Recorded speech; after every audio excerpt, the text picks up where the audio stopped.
Good evening, everybody. Tonight we have a special edition of Do a Demonology podcast. We've come back finally after a month. Our last show was on hypnotism in May. Tonight we have a really amazing discussion ahead of us. One of the reasons that our guest here tonight, of course, we have an extra guest that we did not know was going to be joining us. We have more people in the room. But seriously, though, if you guys have heard the Hollywood phenomenon of the series The Conjuring, the latest movie of the series came out, which is a billion dollar franchise called The Devil Made Me Do It. And that is based on a very true story that happened in the late 70s. And one of the craziest things, we have two members of NESPR with us. Yep. Our special guest tonight is Dan Rivera and Eric Vitale. And, of course, we have Demonologist Carl Johnson. Author Carl Johnson. But one of the also craziest things is thanks to Dan and the great NESPR team and Tony Sparrow, that is, of course, the director now, Dan being the lead investigator. Right, senior lead investigator. Yeah. We have also, tonight, we have another camera set up. The Dino Cam. We have a very special guest. We have another special guest. Yeah, we'll talk a little bit about the dinosaur in case. But before I talk too long, I want Dan and Eric to give a little bit about who they are. You might recognize Eric because he was on a show called Ghost Loop that still airs on Destination Plus. Oh yeah, your face is out there, man. I've been investigating for about 10 years. I was featured on the Travel Channel show Ghost Loop. It's now on Destination Plus. Mm-hmm. And I joined NESPR about a year and a half ago, and I'm very privileged to be working with some great investigators. Dan? Well, I've been with NESPR for quite a while. I was mentored by Lorraine herself. Lorraine and myself were really good friends. I was there with her to her last days, last evening. And we were just really good friends. And Lorraine and I had a bond. A rapport, a real close bond, yeah. Right, and it was just like a paranormal. It was like, we really enjoyed our company together. And I learned a lot from Lorraine. Not just, and I think she taught me a lot about the paranormal, but I learned a lot why we do this from her and the reasons for doing it and helping families. And that's something that I took from her, and I like to continue that same way that she approached things on the paranormal. So you miss her, but you bring her with you. I always bring her with me. Now. Yeah, definitely. That's fascinating. I think both, of course, Carl, everybody knows Carl's story about knowing Ed and Lorraine and working with them, and his, of course, his disassociation as well. I did have the pleasure to meet Lorraine, but did not work with her. Right. And so to say, I've worked with one of the people that came from Ed and Lorraine, and I've had great honor working with those people, including Dan. Mm-hmm. But, I think it's fascinating how close you were able to be and be part of one of the teams that really have shifted the fundamentals of paranormal in like pop culture and literature. So it's great, and a great pleasure as a great friend of mine to have you, and then of course Eric as well. Thank you. Because when I left off with the Warrens, that's when you began with them. Right. About that time. So it was like almost it's a transition. Yeah. I hear from people again and again. I hear, "Oh, I wish I knew the Warrens. I wish I could have met them. I wish I could have met." I hear more. I wish I'd met Lorraine. Yeah. But I wish I knew those. And that's not. And the thing is, it's not. I didn't see it that way as Lorraine being this famous paranormal investigator, researcher. It was just Lorraine. I mean, beautiful. Loved her stories, and you didn't. And the thing is, I wasn't asking to learn from her. Yeah. You just learn from her, and it's it was like passing on a gift, I want to say, but and you've been around them, you did it because they had a lot of knowledge, and I think the amount of knowledge is only this that I've gained from her, and I still have a lot more to learn about it, Carl, what's your take? What's your take on having Dan and Eric with us and having seen, of course, the latest Conjuring? You watched it here thankfully to HBO Max and not having to go to theaters, we were able to watch it from the comforts of this house. What's your take on having this episode tonight, and of course having a special guest behind us? We won't talk too much about it yet, but Well, it makes the room seem a lot smaller. I'm used to just you and myself and Celine here, and sometimes Chance the cat. The shadow we goes have walking Keith and a by. few others. Yeah. But as I was just telling Dan and Eric, that this, bridges that gap, because just about the time I dropped off of my communication, not intentionally, just drifts apart from regular communication with Ed and Lorraine Warren, that's when you enter the picture, and then Eric, and this NESPR. Right. And to me, it kind of bridges that. It's like we're two generations of people who and I associated with the Warrens directly. Yeah, and the whole thing was like we're doing the Warrens Paracon on Right. October 29th and Looking 30th. forward to that. But I wanted you to be a part of it. Thank you. Because it's bringing back, I know you're the past, people that worked with the Warrens. And I want to complete that circle again. I want to bring you guys back together, and we continue the work. We continue that vision and how we should be investigating, how we should approach things. But you bring your talents into it, and you bring your knowledge into it. Everybody plays a role. We're all unique in our disciplines and our experience. So exactly, and I we think complete a mosaic. I think and together. the best way to help a family is to have that knowledge, and you bring years and years of knowledge, and you bring together, and we continue that work. And that's my goal, not just bringing you into the Paracon, being part of it, is building that bond again.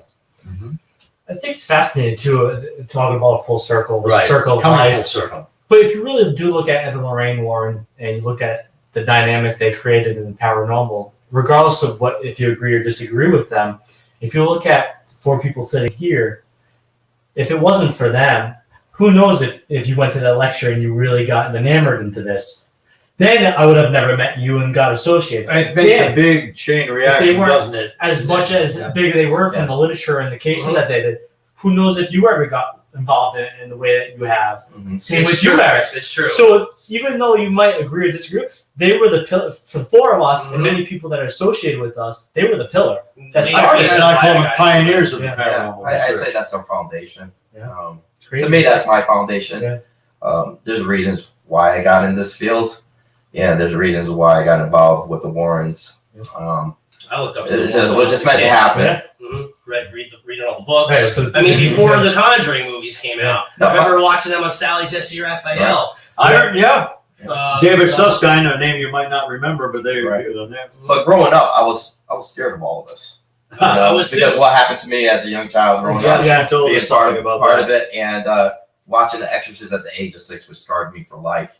But The Exorcist, the movie. That's just the movie. But look what I'm doing now. So there you go.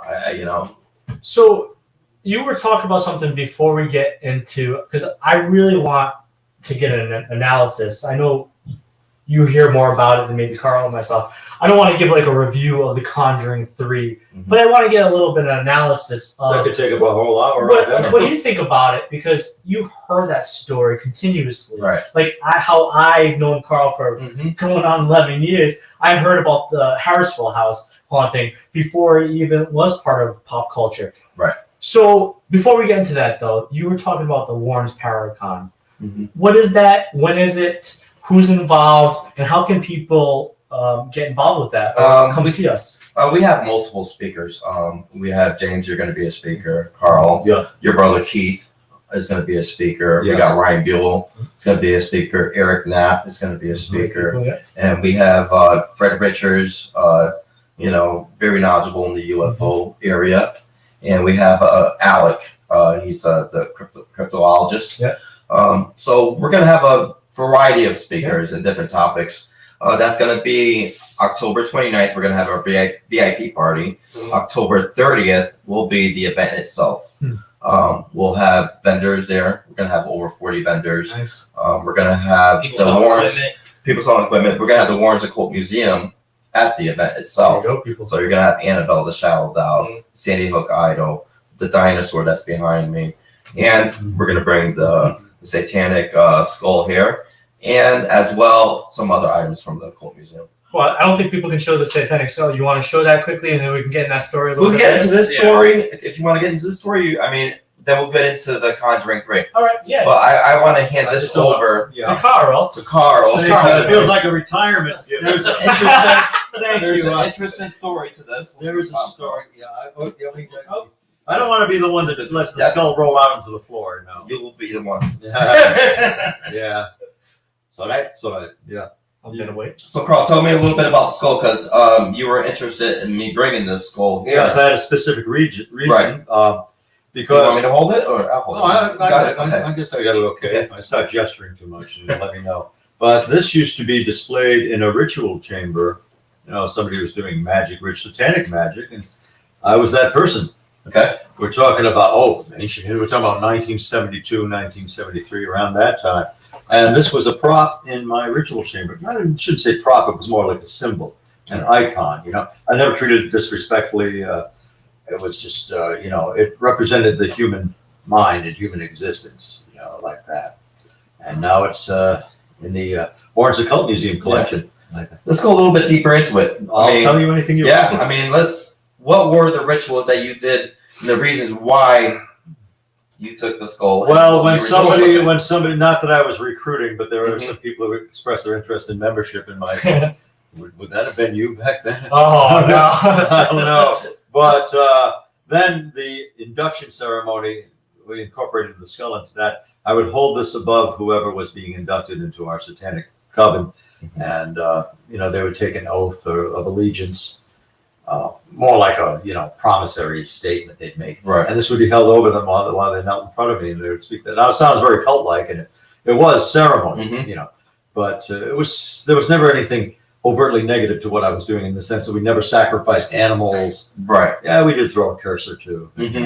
How effective they were, I don't know. Right. But this was just a symbol. We didn't do these diabolical things. No. The bloodletting and animal sacrifice, never got into that. But do you believe that this caused some of the activity that was occurring in your house back in 1972, 73? I don't think so, because things were already happening there. Okay. They had been. Did this fuel the energy?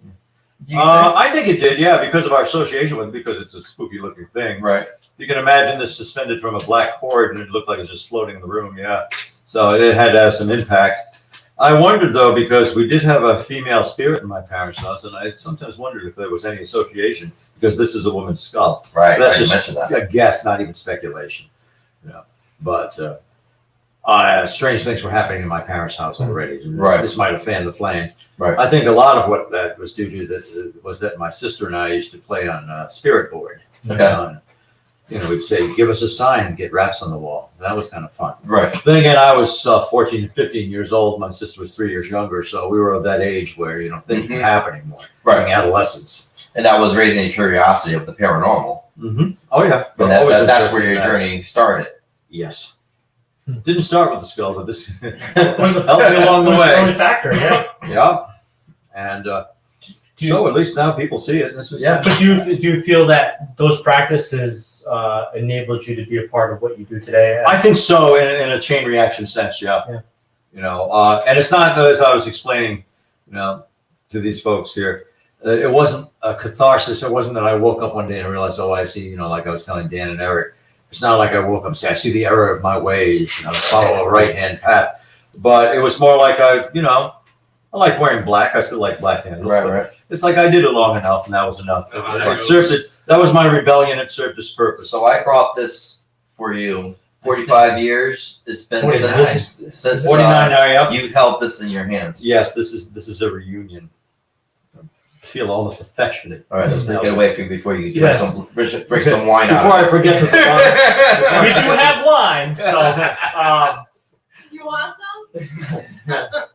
what is it Well, I called? get a reputation. So we do have a question by our usual listener, Sarah Yusuf, or watcher, I should say. Yeah. And I want everybody to answer this, please. When it comes to paranormal objects, can paranormal energy degrade over time if it is not fed? Eric. I think it could dissipate over time if you don't give it recognition, depending on what type of spirit you're dealing with. Mm. Like, you know, earthbound versus like a demonic spirit. You want my opinion? Yeah, of course. Now, can you repeat the question? Because I want Of course, definitely. So the question is, when it comes to paranormal objects, can paranormal energy degrade over time if it is not fed?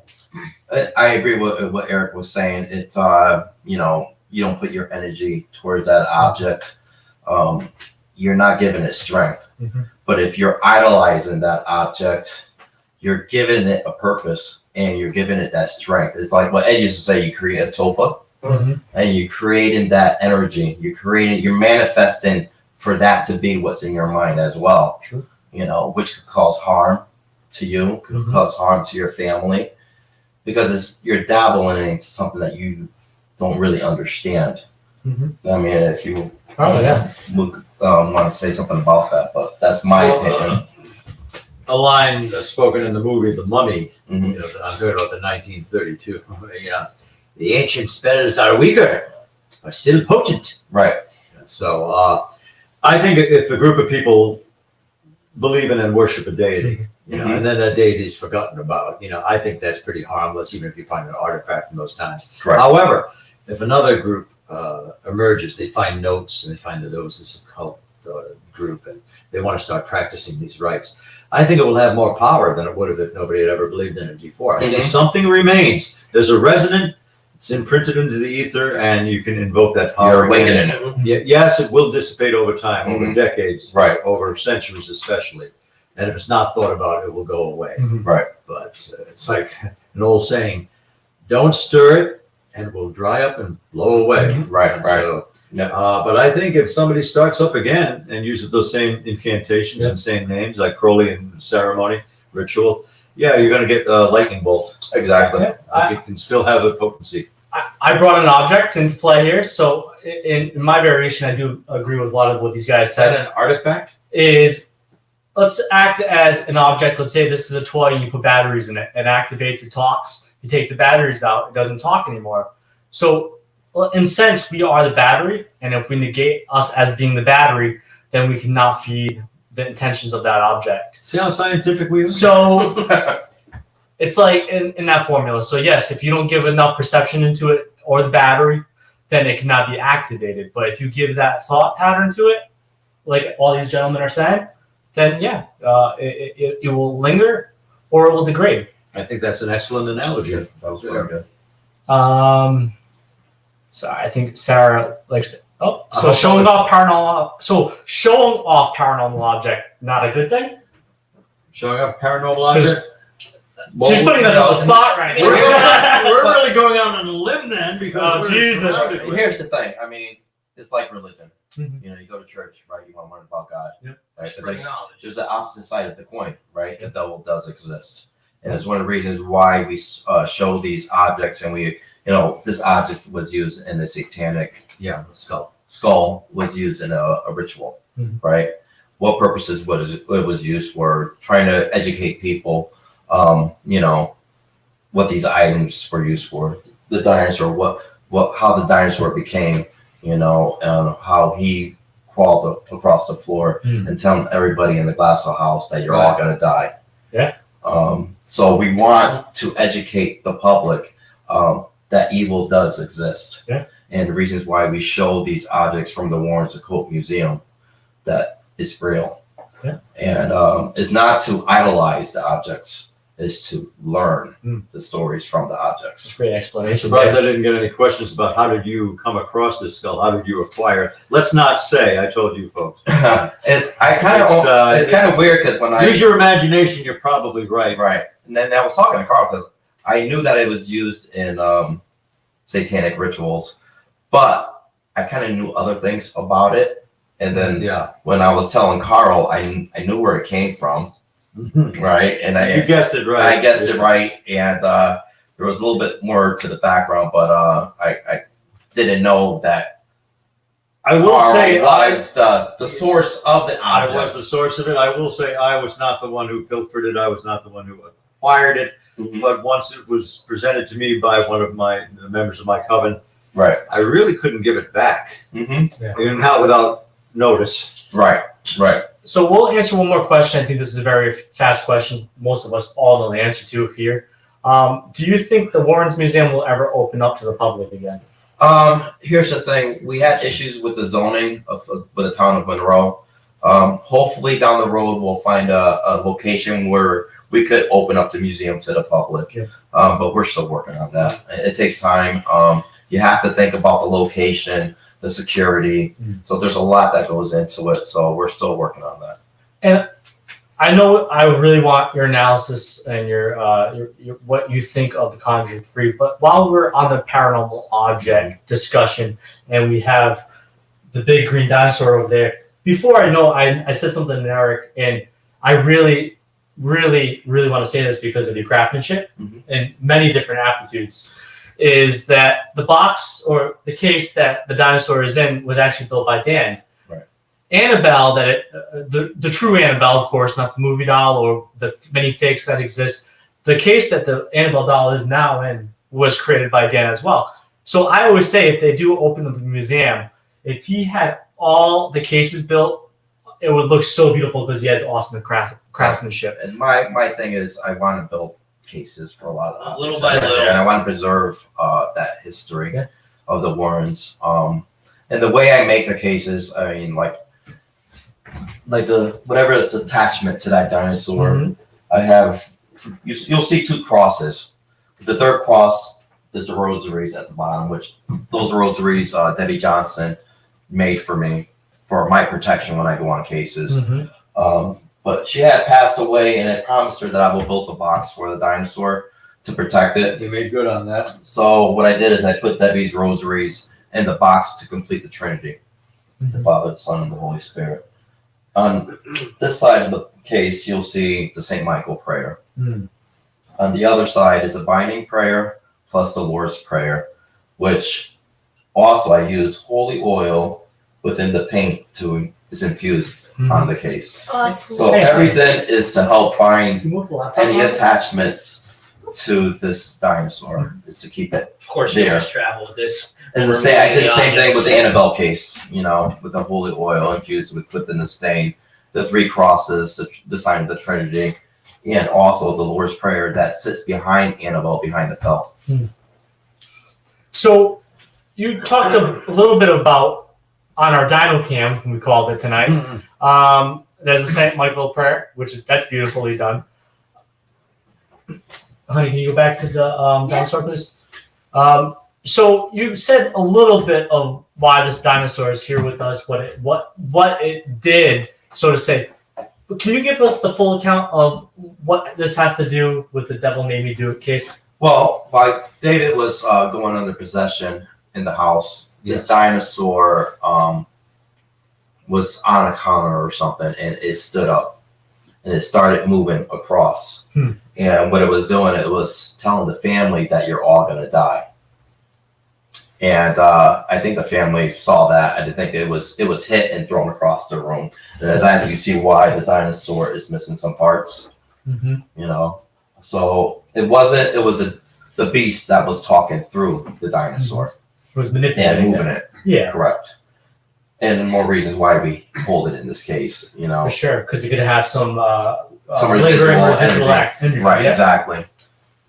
But I mean, going back into, we want to talk about the movie. I mean, it was a great movie. So actually, how much of the new Conjuring movie that came out was true to actually what happened? So you can touch upon that in your analysis. Right, I'd say 8% of that movie was true to what actually happened in that house, and the rest was Hollywood. But what really happened, what David went through, what Debbie Johnson went through, Arnie Johnson, Alan, the parents of David coming under possession, and they believed that when Debbie and Arnie went to rent this house that they wanted to live in, David was helping them move the furniture around the house, to straighten out the house.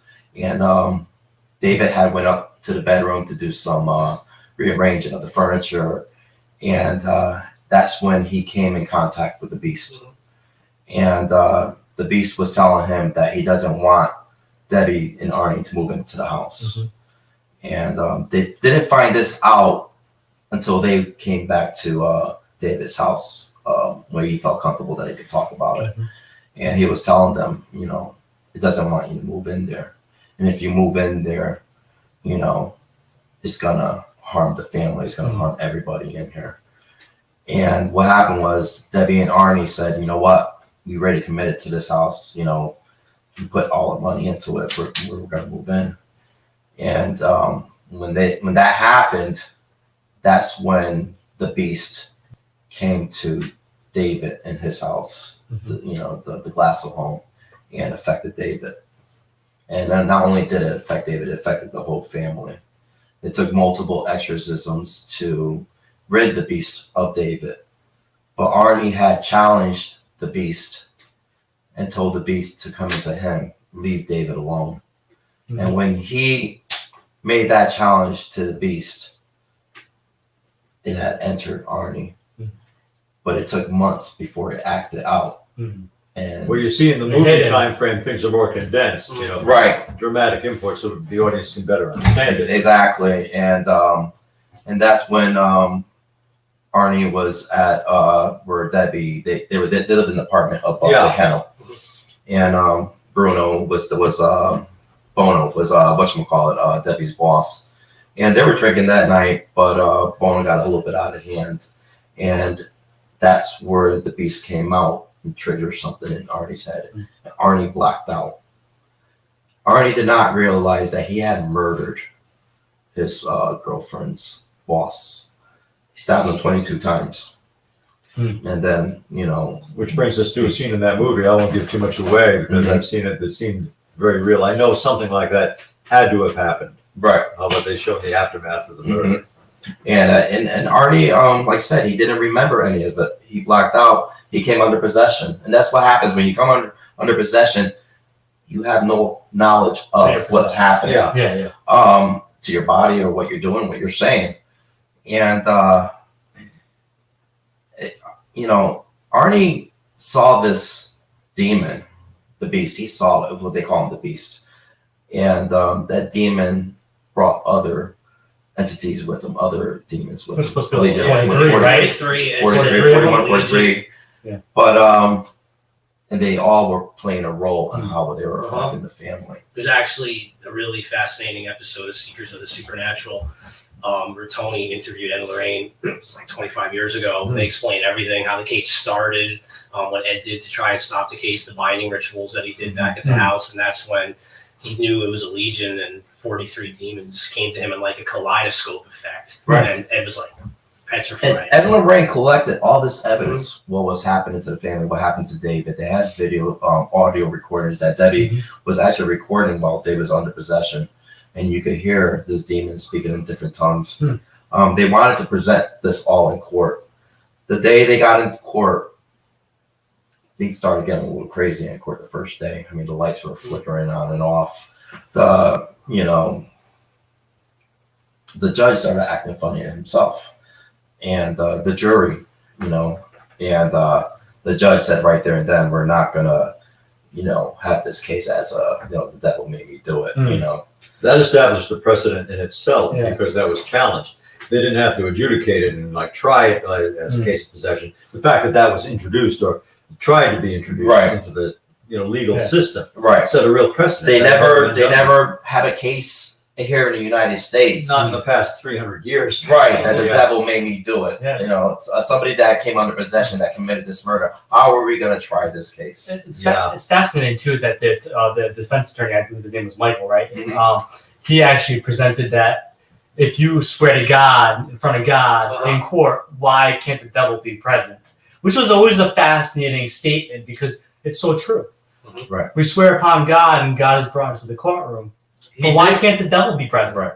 But the thing, he is considering the nature of some of the trials. He did get charged for manslaughter. He was sentenced to 10 to 20 years, but he was released after 5 years after good behavior, which was a blessing. And he did marry Debbie Johnson while he was in prison. And they lived a beautiful life. He was a hard-working construction guy. So this day, he still gets up at 5 o'clock in the morning till 7 o'clock at night. And comes home exhausted. He's just a hardworking guy, Debbie family was guy. supposed to be on my brother's show, Ghosts Are Near, and she promised. She said, "I'm so looking forward to that," but she passed on before the movie was released. And, Right. Because you were supposed to come on right, concurrent with the movie being released. And I spoken with Debbie. I think it was because I was asking her if she wanted to be a part of the Paracon, and she was telling me that she had to go for an X-ray on her hip, Wow. and she says, "I'll let you know." And then I didn't hear from her after that. And 45 days after I talked to her, she had passed away from cancer. So, Eric, a little bit of your opinion of the movie, like seeing it, and even though Dan has been involved with NESPR longer, being involved with NESPR and being a part of the team that was part of that case, what's your take on it? I mean, it was exciting to go see it with everyone, Yeah. Lorraine's daughter. But yeah, I'd say about 5% of it was true. Yeah. I read the book, and I mean, it was a great horror film. I enjoyed it. No, I don't think anything will top the first one. But just knowing the truth of the case and what really happened, I think people should read the book. I like the book, and they actually republished it. The Devil in Connecticut. I think it came out in 1983. About that time. Yes, it's coming out again. So I think Yeah, people should read the book. within a week or so, it should be coming out. And the Shock Doc that just came out I heard that was done with very well. Mike Yeah. Salerno, who's on the team. That was pretty. Yeah, informative. Mike Salerno did actually a really good job helping out with that documentary. It made it feel like this is real. I think the documentary paid good tribute to the Glasso family talking about it, and you have Debbie Johnson talking about it. You had Arnie talking The real about it. people. The real people that were involved in the case. And, But it's not outsiders talking Not about outsiders, it. Yeah, which is nice. this really did happen to them and what they've seen.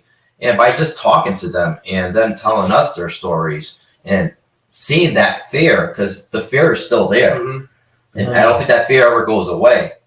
I mean, what you experience, what you've seen. I think it makes an inference stays with you. Oh, yeah, definitely does. Sometimes, I get scared, because we've helped people with exorcisms, and you see what they go through, and you see how they change. You see how the features on their face change. There's always that element of the unanticipated. You don't know what to Anything can expect. happen. Don't know what to expect. That's scary going into that. Right. And the demonic likes to play games. Oh, yeah, very and, manipulative. and doesn't want you in the house, and you see the signs. I remember this one case that we did in New Jersey with the flies all over the screen door. Her face transforming in front of us, like swelling coming out. This is Lisa. Lisa. This is the exorcism I was telling you about before. Her eyes just turned and Did looked the at face me. triangulate? Like, in other words, become sunken, or did It was just the- like she was so tense. No, yeah. In the church, it became sunk in. Her cheeks were more She didn't profound. turn her head; just her eyes In the turned church. over and glared. But even though you weren't looking, you felt like she was Oh, looking yeah. right through you, right? It is an intense I feeling. clenched my It nose. is. And that was his first exorcism that he was Oh involved gosh. in. Thrown right into the fire. Yeah, But trial by fire. But here's the thing, it really happens. We were really involved in this. It's something to take very seriously. It's not a lark. Some people say, "Oh, I wish I could experience something like that." No, And it's not. sometimes, you don't want. Here's the thing. I mean, we've been doing it for so long. Like I told you, sometimes I wanted to get out of this, but you get called. Yeah, that was you get called back. interesting dinner conversation. You get called back into it. I mean, and they come in something multiple about it. You cases. get called on a case. Somebody consults you. Suddenly you're in it again. Yeah, you're like, you know what? I need a break from this. And it just brings you back in. You know what Michael Corleone said about that. Yeah, I know. That's how I feel You have to like. keep pulling me back in. Before we go Right. too much on that tangent, though, Carl, I do want to ask your opinion, because one of the things, even though you aren't involved necessarily with the Devil Made Me Do It case as being a member of NESPR, you are connected to the first Conjuring movie. Yeah. Very much so. You're Yeah. the first investigative team that went to that home, and then a motion picture was made on it, like a famous motion picture. Yeah. So being a part of the first movie, and of course many inaccuracies that occurred with that movie, even though a fantastic movie, what is your take on the third movie? Well, it brings in history, in that, like you said, about 8% of it. Real. Right. I enjoyed it. I didn't start watching it saying, "Well, this is going to recount." Now I know Ed Warren's full story. No, I just knew I'd enjoy it, and I got to say that despite the to understate inaccuracies, there are some things that are spot on. I know. Right. Having spoken to people who were involved. Yeah. And watching Patrick Wilson and Vera Farmiga as respectively Ed and Lorraine Warren, it's like watching Ed and Lorraine. They've got it. Yeah, There's something about that chemistry between them, Right. that closeness, that bonding that Ed and Lorraine had, and the humor between them, their devotion to each other. And of course, it's controversial. More things are coming out about the Warrens. Right. Some of them favorable, some of them not. Yep. For And you're all always of that, gonna have that. with any personages that are represented on the screen. Right. Yeah. It's like watching Ed and Lorraine. For me, I just buy it. Those are my old friends. Yeah. Yeah. If you like, say, if you personally knew them, you know that you Yeah. know. Vera was able to experience being with Lorraine and learning from Lorraine because she came over to the house. Patrick didn't have that opportunity to do that because Ed had already passed away. Yeah. But he does a great job. Yes. And The Warrens had dinner at my parents' house twice, so I could have been a consultant. and you know what? I know Ed liked his cream corn. Let's mention And that. my father, they hit it off. And my mother and Lorraine were like, you're talking like old friends. Right. That's a good memory. But like it said, what they're doing with the movies is keeping the Warrens' legacy alive. I think Yes. that's what's most And I important. think we're here to, okay, this is what the movie was about, but we could explain a little bit other things about cases, a little bit more deeper into detail. Yeah, I like the movie as a horror movie. The Conjuring series, I still prefer Insidious because Insidious is one of my favorite. Yeah. I like that. I have them all on DVD. I don't But- watch horror movies, so. But the cool thing is about the I need Conjuring. to stay away from it. The cool thing about the A lot of Conjuring business. 3 and the Conjuring series is those little details, like the waterbed detail Yeah. in the third movie, which is true. They're effective. That was horror effective movies, of even it. on their own. So there's like little details in the third movie, if you know that story very, very well, that they have a lot of things missing, but there are little things that they paid attention to detail to put into it. Right. And they kind of narrowed it into the storyline, which is awesome. I like Yes. about it. But other than that, like Dan said earlier during our dinner discussion, too many people take those kind of movies as reality. Right. And they have to understand what is real out of that story and Yeah. take the realness of it and leave the entertainment and Hollywood. But let's talk about this. I mean, and how does Hollywood know this? How about Lorraine? You got to give credit to Tony and Judy. Yeah. Judy's Lorraine's daughter. Yes. And Judy Sarah. yeah, they played a big role in showing Hollywood how Lorraine really was, how Ed was, and Tony. I mean, I think Tony's amazing because Tony has this photographic memory. Like he will remember word by word everything Ed talked about. Yeah, I love that. And he's a good storyteller. Yes. And like Ed was a great storyteller. And Tony picked up on that like this. And Once he starts, he can't stop. and that's one of the reasons why I like working with Tony, because it's almost like I'm listening to Ed talk. I feel the same way. So yeah, big props to Tony and Judy to giving this to us. We have a question from Sarah Youssef, and there's I think a few others. Yes. She loves to ask questions. She's very knowledgeable. Most paranormal movies create a false narrative than what happens in an actual case. Popularity and fandom can create its own thought form, a tulpa. Ultimately, are paranormal movies about demonic cases a good thing or unethical? Well, like I said, take it as an educational piece and something to learn about. Not to idolize it, not to say it's something I want to get into, but that this is real. Hollywood might dramatize it, but yes, it's real. The devil does exist. God exists. Yeah. And depending on what path we choose to take, it's going to determine how our lives are going to turn out. Sure. Yeah, I agree with Dan on that 100%. They definitely blow some things out of proportion. It's Hollywood. Yeah. They're making horror movies, but they're making horror movies on Ed and Lorraine Warren, and just the fact that they're keeping their legacy alive. I think that's what's most important about these Conjuring movies. Kids that never knew of Ed and Lorraine, they know about them now because of horror movies. I find that the fantasy often dominates the reality too, because while people are sitting in that movie theater for 2.5 hours, that's their reality. That's a You reality. do want to, it's the principle of suspension of disbelief. You want to get lost in the film to enjoy it. It's mainly entertainment. Like I said, you have a bit of truth in there, but the rest is entertainment. To play devil's advocate, I could see where Sarah Youssef would be saying, okay, it is unethical because the more you promote about demons, you give awareness that they exist. isn't the biggest factor of fighting them is not giving them the feedback that they're there. So I can see the devil advocacy part of that. But in reality, though, it does give the awareness that these things do exist. They do exist. They tempt you every day. Yes. So if you don't learn about it, you're not going to learn from your mistakes. You're not going to know where that temptation is coming from. Sun Tzu, The Art of War, is a great book to read on that, to know your enemy. So I definitely agree. But you can also go too far as well and become obsessed with it. Where then it eventually leads you down the rabbit hole, which is bad. Right, and I think that's where we come in. I think we'll educate the people, and learn from this. So what is the strength of the devil? That people will not believe in it. That exactly exists. Exactly. Quote. I love that quote. That's his greatest disguise. Mm-hmm.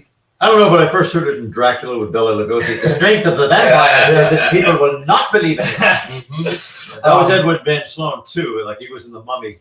So we have another question, but I have to be a little funny about this one. It's not, even though it's not a funny topic. I know that this may not be a popular question. Have you always believed in a world of democratic possession, or when did your beliefs begin? Well, if you're not a republic, then the world of democratic possession occurs. Right. Well, here's that joke. I'm sorry. No, I mean, maybe we should get into the politics. But here's my thing. Let's talk about it. Politics at all. Now we're getting I'm not political, but it was fine. We're fighting we're fighting a spiritual battle here. Yeah. Good and evil. Yeah. What was good in the past is now evil. Yeah. And what is evil in the past is now good. Yes. And that's what's happening today. And people need to realize and open their eyes that, they want to take religion away from us. They want to destroy our history. They don't want us to learn from our history. They want to change the world to this. An author said, if I can quote, as conditions change, no human ideal standeth sure. That was Howard Stanton Levy. Right. And the same thing. I mean, why do we show these items? It's to educate you and know that evil does exist. So if we erase that history and we're not able to do this or educate people that, that the devil does exist. Hello, Carl. That's what they're doing to society right now. They're destroying our history. Hello, Carl. Who's that? Oh, Anthony. Anthony, hello. Tell how good the show's going. Well, all I can say when we're on the subject, people, please open your eyes and see what's really happening. Doesn't have to be Democrat or Republican. Just feel that, if something's not right, follow your heart.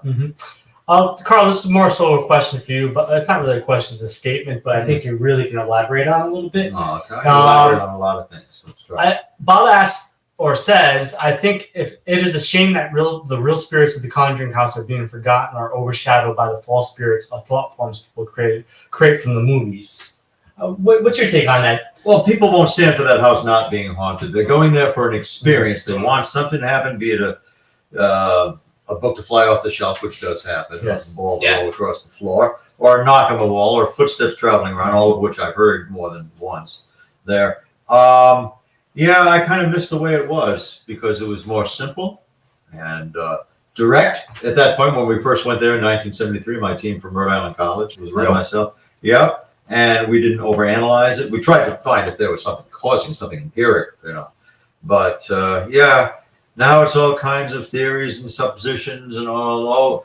A lot of people who go there, I feel the woman's here, she's still here. The man is keeping the spirits entrapped here. I was happy to see a black form come through a room. That was good enough for me. Well, I think that what people don't understand, they bring their own energy. They bring their own attachments into this house. So they're going to have different experiences as well in this house. I mean, as we know that happens. True, yes. We've all experienced things in that house. And as the current owners have observed, if people come in with a good mindset, they just want to experience but be respectful of it and not assume anything, they're going to have a good experience, most Kind of likely. like my house, that we talked about earlier. It's kind of like the house that I live in. Yeah, I found that out. Yeah, you did. It feels cool in this room because you got neat stuff. And then you got a fan on it too. Talking about bad experience, there was a couple about 6 weeks ago. They went to the Conjuring House, the house in Harrisville, and they went down to the base. They paid good money to be there. They went down to the basement. They came up, I think, Corey, the current homeowner, he said that they were down there 3 minutes. They came up, they left. They didn't come back. They didn't call. Oh wow. They didn't want their They money didn't say back. anything about what they. No, that's just it. That's what makes it really spooky because we don't know what they saw. Right. That frightened them out of there. Corey has a video of a figure coming out from one of the rooms, and you see it. Yes. Oh, yes. That's Peek out. It looks. He And thinks go back in. I thought that was pretty interesting. I haven't seen anything from the basement like that, so Corey showed me. He brought up, he thinks it looks like a gray, kind of like. It does. I was going to say that it has that look about it. But then what's Body eerie, and that's the second time they filmed something, Yes. looking around a corner in that house It and then creeps going me out. back. Because it's like I spent an hour down there alone. First time they filmed Monday. something like that, I was being interviewed at the time. Right. Something.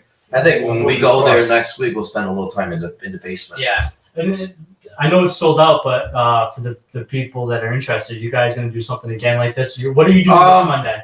This Monday the 21st, we're holding a special event at the Conjuring House. So 20 people will get to come over. We'll have dinner. They'll get a chance to investigate the house for a couple hours. As well, there's a complimentary movie that we'll be playing. Yeah, but it'll be a fun night. I mean, it's a good experience for those that, never paranormal investigated to experience that. You get to eat, dine. That's a good way to start. You know what? We have good food, good Italian food from Roberto's in Monroe. Good stuff right there, yeah. At our events, From Monroe, we feed our people Yes. good, Mhm. So, Are you guys going to do more events like that? I know people have been talking about Right, it. we You had- guys sold out fast on both of them, correct? Last time we added a first second one sold out in 2 days. The second one sold out in 4 days. We're planning on doing a third one, probably a little bit bigger. Might not be at the Conjuring House, but we're looking to do something with Corey in the fall, early fall, when the weather starts getting a little bit cooler. Corey and Jen, wonderful people, very genuine. Oh, great people, Yeah, very very down to sweet. earth. And they have no pretenses about it. They don't say this is the most haunted house in the state of No. Rhode Island. They don't say that, the Warrens were like bad people. They were No, entrepreneurial. They don't say that they were saints. They just say this is our house. this is the history this of the house. is the history. This is Right. what we've experienced. Yeah, enjoy. And they accept They're other. gracious. They do it. They accept other theories. What could have caused the haunting. I mean, there's Yeah. a lot of things that you could look into the house. And I was just talking to Carl the other day. There was something that I noticed outside. I think. A long conversation. Yeah. So that's another conversation that we could have. But there's different theories that you could look at. I think that's actually kind of relates to the next question we have, and something I really truly love. I love the human mind. I'm I fascinated. don't know what I'd do without mine. I'm fascinated by the study of demonology versus the presence of psychiatric illness, and wonder how one discerns the difference. Well, That's why we're in business. That's the whole challenge It right is. there. Well, here's the thing. If Carl was crazy, right, and my hand's behind his back right now, well, I got a holy relic in my hand. Mhm. Okay, you're not acting up, so that means you're probably just fucking crazy. No, because I saw you pick it up. But if I had a holy relic Yeah, right. behind my hand, Yeah. the demonic does not like anything that's created in God's Right. image. religious iconography. Right. So if he was possessed, or if because you're never under possession 24 hours out of the day, Mhm. but that will aggravate the Yeah. demon. That would do it. Yep. In Okay. fact, that's something Ed Warren used Yes. as a test of possession. Speaking of that, I want to ask a quick question that relates to the movie, What? The Conjuring 3, The Devil Made Me Do It. How genuine is that when, I won't say who the character he asks, I don't want to give anything away about the movie, but Ed Warren tries a test. He has someone read, I believe it's from Ephesians, he has somebody read a passage from the Holy Bible. Right. And because the person could do it, or couldn't do it. Couldn't do it. And And then you force them to do it. And then they break down while they're trying to read the words, and then they're forgetting the words. They can't see Personality the words. distorts, Yes. Right. Yeah. And you see them start crying because they're fighting within themselves to do it. is that a legitimate test? Yes. Yeah. Yes, they're that doesn't mean that they're under possession. They're inflicted. Yeah. They're They're under oppression. under oppression at that time. They're being oppressed. But you see it in their eyes, like if they're struggling. The simplest words they cannot read, and then you start seeing the tears coming out. I think that the big key difference too is you got to understand. Of course, it's not the perfect science of how possession occurs or why it exists, but if the Holy Spirit permeates your body, the Holy Spirit's within you. Of course, the demon cannot possess you because only one soul can inhabit your body at one point in time. Yeah. That's logistics, right? So it- cannot not occupy Yeah. the same place. So it Same is a battle of will, and Yeah. there are denouncements of will when it comes to people with psychiatric illnesses and disorders. But the one thing, beside the religious iconography, you can start seeing the personality changes in comparison to like somebody that has dissociative identity disorder. The transitions are different as well. You can see the person react differently physically, mentally, and spiritually. So there are little small things that you can look at, especially there are if you're very nuances well you can be aware of, and you also have to take into consideration: does this person know you're investigating them for the possibility of possession or oppression, which could influence them? It becomes complicated. Right. But without their acknowledgement, I was just saying about the holy Yeah, relics. Right. Without them knowing I didn't that's really have to that is- holy, did you? Huh? I'm gonna find a burn mark in my shirt. Well, most exorcists are different. I know you work with Father Rodriguez, but what is it called? Most exorcists have 3 things they do, and that's one of them: religious iconography. Yes. Yeah. I know. Well, at the end of the exorcism, you have to kiss a holy relic. Yeah. All right, you have to kiss the cross. Yeah. All right. And if you can't perform that, You also have to take the host. You have to have mass. then another exorcism will need to be scheduled. Yeah, mass is performed at the end usually too Right. for some, and you have to receive the host. If you can't receive the host and you can't take that, and there's a negative reaction, then the exorcism has to restart again. And sometimes, it takes multiple exorcisms. That's It's always a fighting battle. I think if I remember correctly, that's why Father Rodriguez had to do 2 exorcisms when we were there. Yeah, well, that was just She- that she one couldn't- day. she couldn't That take was the that host. one day, and then it was 2 more after that. Have you? Sarah asked, have you checked in with Dave recently? I heard that when the first Conjuring movie came out, Caroline Perrin was severely affected. I haven't. Yeah. Carl, are you talking to Carol? To Carolyn? No, he's. Well, I know something she's about asking how she about was, David. Was from- David Was affected? David affected? Because she stated Caroline was. Yeah. Oh, David she's Glasso? drawing- She's Yeah. drawing a relation to Carolyn Perrin. Didn't a hanger fly out of a closet and hit her or something after the first movie came out? I think I heard. Well, that would have been a repeat of what happened to her back in the day in Okay. 1973. But what was David affected with it being brought back to life in the? With this movie? With this movie? Yeah. I'm not sure. David. I heard that Carolyn was, so maybe. Right, but David's dealing with health issues. He's been dealing with it for quite a while. I'm not too sure, but what I do want to say is that it's very possible that could happen because Tony and myself were on a lecture one night, and we had worked on a case with Lorraine, a possession case, and we were showing a video of this person, going under, having exorcism performed. And we got a call the next day from that person's wife and saying that he started acting up again. It was at this time at night. Well, that was the same time we were playing that video the night prior. That's interesting. So maybe it did establish a resonance where there was a connection. Yeah, and I think the same thing could have happened with Maurice. Yes, Maurice, who ended up calling Ed up after a lecture. Ed could have been playing that video during that lecture when Maurice started acting up. Yeah, Maurice had reached out, right? Because they used Maurice to talk a lot. When Ed came home, Maurice had left a message on Ed and Maurice answer machine, like, Ed, I need you to come over now. It's happening again. Yeah. And when Ed went to call back, it's when the police department, they answered the phone and told us what happened. So I just want to point out from Warner Brothers, hello for you. Oh, Johnny, hey, how you doing, John?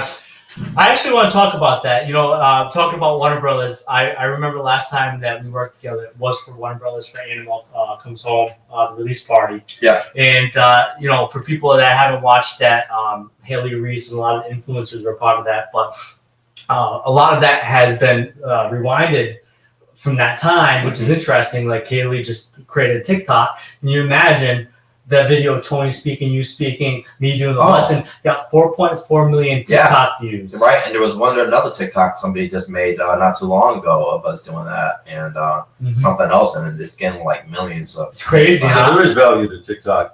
There is. It's an algorithm. I just created a TikTok, but I can't do what these people do on there. Yeah. It's become more sophisticated as more people use it. Exactly. We're getting old. So Bob asked a quick question. So is it poor form to charge people for your services to investigate a house? Yet what what was it per person per movie and a dinner? 350 or some crazy figure? Well, When is enough? When are you taking advantage of people? What's the We're not taking advantage of people. Listen, we're showing them a good time. Not only that, but we're educating them. Yep. We're giving them a great dinner, a great location to experience an investigation if they want to investigate. Our events, a lot of people walk away from our events and we don't have not one person said we had a bad time at your event. We treat everybody like family. We make them feel comfortable. They enjoy our events. They learn a lot from us. You know, we talk a lot about Ed and Lorraine. We talk about our cases and, you know, how investigations should take place. So they walk away with more knowledge and education. So this is one of the reasons why we do these events, is to educate people. Yeah. And I want to throw this in because, I know Carl has as well. We've been doing like events for a very, very long time. And you got to remember, there's a lot of places throughout the United States, a lot of places that charge crazy, crazy money. But you know the reason they charge those kind of monies? Who do you think establishes the property? Here's the thing. We have to rent the location. They have to pay the bills. We have to, if you got to pay the help, we have to, pay for the food, I mean, but the most part that we want to give out is that knowledge and share that knowledge with the public. I mean, if we did it, I mean, who's going to do it? And you're going to have, groups out there that will go out there and charge for investigation. We don't charge for our investigations. We never charge. Private investigation. Never. For sure. We go and travel to different states, and it's our gas money. I We pay for the hotel. We're the same way. It's. So what you're saying is you haven't become wealthy from these. You're not going to get wealthy from doing this. I mean, if you are, you're doing it for the wrong reasons. Yeah. No, and not to linger on that, but none of us charge for private investigations, like as stated. And if you start charging people that are in need of help or being afflicted, then that is immoral. That is wrong. That's unethical. That is wrong. But now, if it's a public investigation, you don't complain about going to the movie theaters, paying $11 for popcorn. You enjoy it. Right. So, you don't have to go if you don't want to go. Yep. People are willing to pay. But you know what? Pay. Here's everybody can voice their opinion. That's fine. I always make the analogy. It's like everybody has a story behind it. We're not going to stop anybody from voicing their Of opinion. course. We respect their No, opinions. I love Bob to death. So there's another perspective on it anyway. Yeah, definitely. But I thank you so much for answering my questions. I'd love to learn more as much as possible. Well, we have a weekly or monthly podcast right now. It varies sometimes. It varies. So we also, if you are watching our Facebook or one of their Facebooks, not to give us a shameless plug, but you can find our videos on YouTube, and we have a plethora of them. And then you can also go to demonology.org where we have tons more videos, or you can reach out to NESPR. Right. Are you guys going to be bringing back Dining with Annabelle? Eventually. At some point we're gonna. This whole year, this past year has been crazy with the COVID and everything. I think we're now with the Paracon. We're starting to do more things, and we got other projects that we're going to be working on that we're going to be really busy before the year end, and things are coming back. Things are coming back. So once again, Christine, October 29th, Warren Paracon. If you want to come to that event, there are going to be so many great people. VIP party is sold out for October 29th, but you still can purchase you're there. Yeah. You're still okay. That's good. You still could purchase your tickets for October 30th, but the VIP October 30th. Go to warrens.net and you'll find our events page, and it will link you to your ticket purchases at Ticket Bud for the event. There you go. But yeah, the VIP party. I mean, you guys are there. I hope you better be there because that's where people are coming to visit. We'll definitely for sure mingle. I'll be singing. He will be singing. Well, nobody will ask me to, but I'll be singing. Yeah. By the way, my brother Keith was a longtime member of NESPR, but he's concentrated more in his own group. But we're still affiliated. Right. Like I said, there's one reason why I wanted to do this. Yep. Because we're all connected. So, and I want to bring that back. Because at some point, you never know, we might all have to work together. Yes. That's conceivable. on a situation. It's going to happen. Sarah asked in your relation to your video, will you have you having COVID restrictions? There's COVID restrictions right now. In Connecticut, it's been lifted. The mask mandate's been lifted, so there are no COVID restrictions coming in October. We should be 100% open. And most people should be vaccinated, or if not, right. wear your mask. And if you are vaccinated, you are protected. Yeah, you know, you're gonna have that 90 whatever percent protection. Yep, and it'll kick your butt like it did to me. So we are at 9 o'clock, guys. You know, it goes fast. Oh, you know, yeah, I definitely want to enjoy your guys' company, and I know all you guys are as well enjoying their company. Yeah. We have the little dinosaur in the back. I think Celine passed out over there. No, No, I she's didn't. still alive. But before we go, you know, I'll start with Eric, of course. Eric, do you have anything upcoming? Anything you're doing? How can people reach out to you? I've got my Facebook group page, Exploring the Supernatural, with Eric Vitale. Aside from that, just going on cases with NESPR, helping them out with upcoming events. That's about it for right now. Right. Dan, how about you? You know, I'm not a showboat. I mean, you can find me on Facebook. I'm not saying Eric's a showboat, but I'm just saying that I don't put myself out there like that. So you can find me on Facebook. If you're inquiring for cases, if you want us to go out and help you, go to NESPR and you can email us through there, or our Facebook page, New England Society for Psychic Research. What happens if somebody does message NESPR? I mean, does it depend on the severity of their case, or will everybody anticipate? Right. Yeah, I mean, we get If it's a thousands serious, of emails. If it's a serious inquiry. case, we try to help the family. Right. Yeah. Right, we do. But we have to look deep into it. What's the cause? What, you know, we got to be careful who's messaging us too. And the You age have to group sift somewhat. as well. Yeah, the demographics in it. Right. So there's a lot to it, and you know how we respond to some of these messages. You know. So you know we got to be careful in who we're responding to. Yeah. So it's not like place to call and the bands will show up. No.